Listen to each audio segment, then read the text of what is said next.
देख रहे हैं हर खबर बिहार तक और मैं हूं आपके साथ छोटू कश्यप। अभी हम लोग नालंदा में हैं और नालंदा विधानसभा क्षेत्र से डॉक्टर प्रियदर्शी अशोक सर हैं हमारे साथ। हमसे इनसे बात करेंगे। ये पहली बार राजनीतिक में आए हैं और जन स्वराज पार्टी की तरफ से नालंदा विधानसभा से चुनाव लड़ेंगे। पहले तो हर खबर बिहार तक पर स्वागत है सर आपका। धन्यवाद। और मैं आपके चैनल के माध्यम से सभी को मैं प्रणाम करता हूं।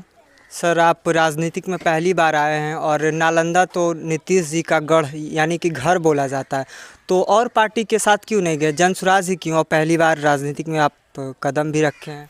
नहीं, पहली बार राजनीतिक में हम लोग नहीं रखे हैं। हम इसके पहले जेडीयू में जनता दल यूनाइटेड में थे और नीतीश जी का जो पार्टी है उसी में 2013 से 3 बार हम जिला अध्यक्ष रहे हैं चिकित्सा प्रकोष्ठ का।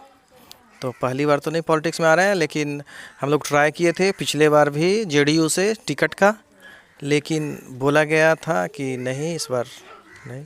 तो इस बार हम लोग जन स्वराज से कोशिश कर रहे हैं कि हम लोग आ जाएं।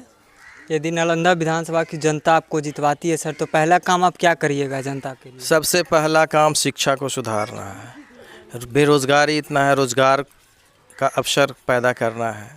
बहुत सारे कामें हैं, मूलभूत संरचना जो भी है, नली गली ये सब है, सब जैसे कि तैसे बना हुआ है, सबको सिस्टमेटिक ढंग से और हर चीज़ में विज्ञान को शामिल ज़रूर करना है। सर नीतीश जी ने वृद्धा पेंशन 400 से 1100 कर दिया, तो प्रशांत जी ने 2000 बोल रहे कि जीतने यदि हमारी सरकार बनती है तो हम वृद्धा पेंशन को 2000 देंगे। तो एक्चुअली अब लग रहा है नीतीश जी को कि इनका जो प्रशांत जी का जो भीड़ चल रहा है, इनको देख के लग रहा है कि अब कुर्सी खिसक रही है। और चूँकि नीतीश जी का तबीयत भी ठीक नहीं है, तो ये लोग लास्ट में ये सब कर रहे हैं। इतना दिन में तो कुछ बढ़ाए नहीं, 400 का 400 ही रखें। और इस बार जब प्रेशर बन गया है, अब लग रहा है कि कुर्सी खिसक रही है, तो इन्होंने ऐसा काम किया है। यानी प्रेशर में आकर प्रेशर में बिल्कुल इसका पूरा का पूरा क्रेडिट जन स्वराज को जाना चाहिए।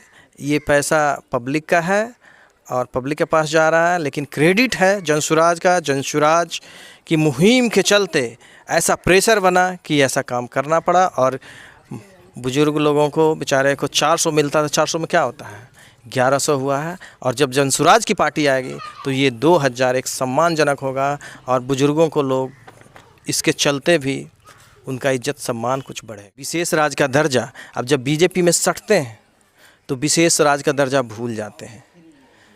तो ये सब है इनका, ये तो सब समझ ही गए हैं। तो हम लोग सारा काम करवाएंगे।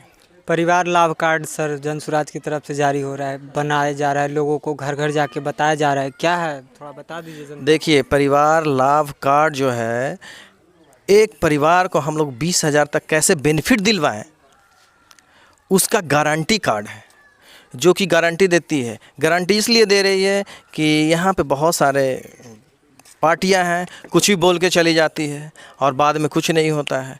इसलिए ये एक गारंटी दी जा रही है कि एक परिवार को जैसे ही जन स्वराज आएगी तो ये जन स्वराज की व्यवस्था बनेगी, तो 20,000 रुपया का महीना कैसे आपको बेनिफिट होगा एक परिवार में, उसके लिए वो गारंटी कार्ड बनाया जा रहा है।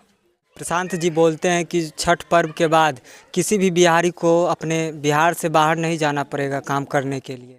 बिल्कुल, यहाँ पे जब व्यवस्था बन जाएगी तो हम लोग जब काम करना शुरू करेंगे, वो बोले हैं कि इसका एक अलग मिनिस्ट्री हम लोग बनाएंगे कि उस पर कैसे काम किया जाता है। जब काम करेंगे, जब यहीं लोगों को रोज़गार मिलने लगेगा तो बाहर क्यों जाएंगे।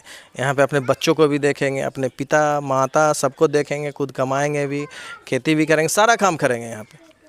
सर शिक्षा को लेकर क्या कहिएगा नालंदा में? शिक्षा तो देख ही रहे हैं, गांव में अगर जाइएगा घूमिएगा तो पता ही चलेगा कि हमारा शिक्षा का क्या हाल है, हमारे बच्चे कैसे पढ़ रहे हैं। ऐसा लगता है कि हमारे बच्चे कैसे आगे बढ़ेंगे। अब जो उनके पिताजी कर रहे हैं, लगता है वही उनको भी करना पड़ेगा। इसी ढंग से उनका पढ़ाई चल रहा है। सर जनता बोलती है कि हमारे जो नेता बनने वाले हैं उनका क्वालिफ़िकेशन क्या है, क्योंकि अभी बिहार में तो खैर बहुत देखने को मिलता है कि हमारे जो नेता हैं, विधायक हैं, मंत्री पढ़े लिखे नहीं हैं, लोग बोलते हैं। तो आप थोड़ा सा अपना परिचय जो है जनता को एक बार बता दीजिए। हम प्रियदर्शी अशोक हैं, एक ऑप्टोमेट्रिस्ट हैं और 17 साल से हम सेवा कर रहे हैं। फ्री में जांच देते हैं पेशेंट को। और एक मेरा हॉस्पिटल भी है, उसमें और भी डॉक्टर्स लोग हैं, सब काम करते हैं।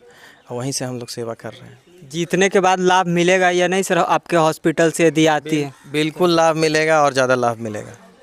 लाभ तो बढ़ना चाहिए सर यदि आपको जनता जितवाती है नालंदा विधानसभा से तो लाभ तो पहले से हम लोग दे रहे हैं और भी देंगे, क्यों नहीं देंगे। तो आपने देखा कि हमने सर से बात किया और कुछ जानने का भी प्रयास किया। धन्यवाद।